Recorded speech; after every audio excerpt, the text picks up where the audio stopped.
The Club World Cup group stage is almost over now, with one of the main storylines so far being the success of Brazilian teams. Four Brazilian teams entered the tournament, and having all played all three group games now, what we are left with is all four progressing to the knockout stage, two of whom winning their group, all of them having gotten some sort of result against European opposition, whether that be Flamengo or Botafogo beating European opposition. In the case of Botafogo, that was especially impressive because they beat the champions of Europe, or Palmeiras and Flamengo managing to draw with Borussia Dortmund and Porto.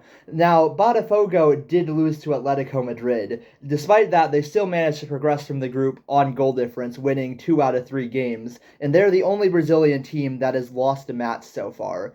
The other three are undefeated. This has been a very successful period so far for Brazilian teams in the Club World Cup, and something that I don't know if many people saw coming, myself included, because I kind of just assumed that with the massive wealth disparity and the way that European clubs are able to raid the Brazilian league of all of its promising talent, that it just wouldn't be that competitive, that they wouldn't be able to compete with European clubs in the same way. Because, of course, the Brazilian national team is full of star-studded players, but how many of that starting 11 actually play in Brazil? Most of them, when they were very young, were taken out of Brazilian clubs to South America or to Europe and have played most of their careers there. So Brazilian teams are always kind of handicapped now where they can't compete with European teams at the same level because European teams are richer and therefore able to take players from the Brazilian league.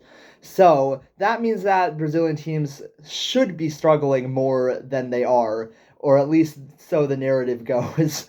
I have been proven wrong. I know I'm not the only one who thought Brazilian teams weren't going to do that well at this tournament, but I think no, I don't know if anyone really saw just how dominant these Brazilian teams were going to be or how impressive they were going to be. Flamengo and Botafogo beating Chelsea and PSG, both of those are huge results. And I'm just really happy for them that they managed to get these results. And Flamengo went on to win the group, winning 2 of their matches and drawing the last one against LAFC when they didn't even need to win because they'd beaten Chelsea before. And Botafogo, despite the loss to Atletico Madrid, beating the European champions, the same European champions that terrorized everyone in the knockout stage of the Champions League. Like, this is such a good PSG team right now. And Botafogo beat them. The team with a wage bill that is closer to Auckland City than PSG beat PSG. Botafogo won, and that is beautiful to see. So Brazilian teams have been like, it's just really impressive, isn't it? I've seen some excuses about this from European media. One of the biggest ones being that South American teams have not gone through a full season in the way that European teams have. But I kind of, there's a degree to which I reject that because whilst it is true that a lot of the South American teams haven't played quite so many games as the European teams at this point, I've kind of been like, shocked by the Brazilian football pyramid because it almost feels like there's barely an off season at all in Brazil between state championships and then the league, and in between that you've got cup competitions and Libertadores Sudamericana. Like, Brazilian teams are pretty much playing January to December, and so I don't know if the talks about how many games are being played really hold up because Brazilian teams are playing, I think one of their managers said 70 to 80 games in a season, whilst European clubs are doing 50 to 60. And 50 to 60 is a lot of games, but still, that's another 20 from Brasileiro teams. So again, I just don't really see the game thing measuring up entirely because Brazilian teams barely have an off season. And even at this point of the year, like, just to bring up Flamengo as an example, they've played 34 games so far. That's about half of what a lot of European teams have, but that's not a small number of matches. Like, yeah, I don't think the game excuse kind of holds up. And the same thing goes with the weather. It is very hot and inhospitable to football right now in the United States. It's an issue that's probably going to be prevalent at the World Cup in a year as well. And the kind of idea is Brazilian teams generally will play in warmer climates in Brazil than most European clubs. And that probably is true. At the same time, though, it feels like a cop out. It kind of just feels like European teams not really wanting to take responsibility for their failures, and so they blame something else. And I think that's dangerous for them to do to their own chances because if you don't look at your performances and what you got wrong, what you can do better, and just kind of let yourself off on the idea that, oh, well, we've just played a longer season than them, that you don't get to improve that way. You don't look at your results and find what went wrong because stuff did go wrong. Botafogo were very effective at making sure PSG didn't get to have shots inside the box. They barely had shots inside the box from what I saw of the match. They were having to shoot from outside of it.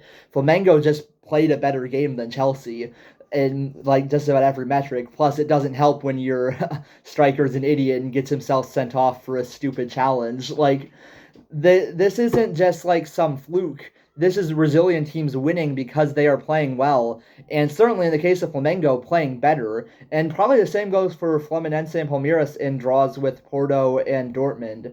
The I don't know. I just don't see these European excuses holding up too much. I imagine that a European team still will win the Club World Cup because the wealth disparity is just so huge.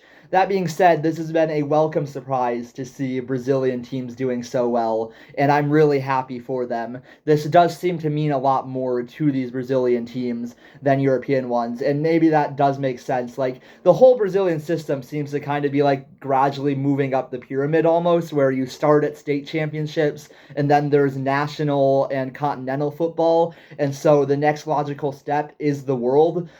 And we haven't gotten to see a South American club win since 2012, but here we are seeing multiple Brazilian clubs, not so much Argentinian. River Plate and Boca haven't done quite as well. Boca just tied with Auckland City, which is great for Auckland City, but quite embarrassing for Boca Juniors. But the Brazilian teams keep doing well, and this is very meaningful to them from what I've seen, and I hope that they keep going.